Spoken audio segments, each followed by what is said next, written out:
पवन पुत्र है किसकी मां ने अपने वेग को बढ़ाया तो महाभारत में पढ़ के देख लो, इनके चलने के वेग से वृक्ष उखड़ उखड़ कर गिर रहे थे। ऐसे जब चल रहे थे तो चलने के वेग से वृक्ष उखड़ जाते थे भीम के। हनुमान जी ने सोचा किसी के समझाए तो समझेंगे नहीं, तो आगे पवन पुत्र ही बैठ गए, बूढ़े बानर का भेष लेकर लंबी पूंछे से। मार्ग में मर्यादा है, किसी पशु को भी नहीं लांघना चाहिए। उन्होंने कहा है वृद्ध बानर ये अपनी पूंछ हटा ले और मार्ग दे दे, इस समय मैं विशेष कार्य के लिए जा रहा हूं।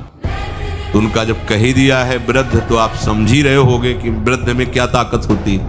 आप पूंछ हटा लीजिए।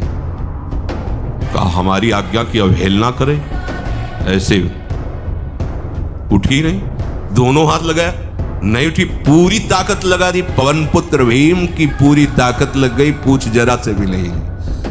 हाथ जोड़ के खड़े बोले हम समझ गए हमारे बड़े भ्राता आप हनुमान जी हैं, क्योंकि ऐसा कोई बानर सृष्टि में पैदा नहीं हुआ कि मैं उसकी पूंछ ला हिला सकूं।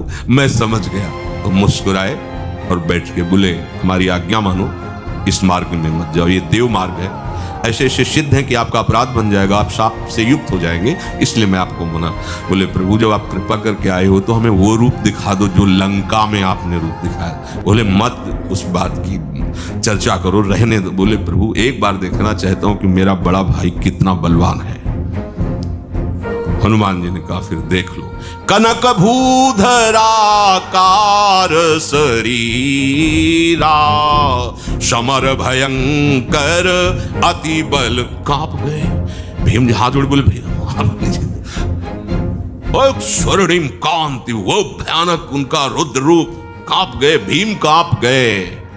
वायु में अगर बल में देखा जाए तो सबसे ज्यादा वायु बलवान है।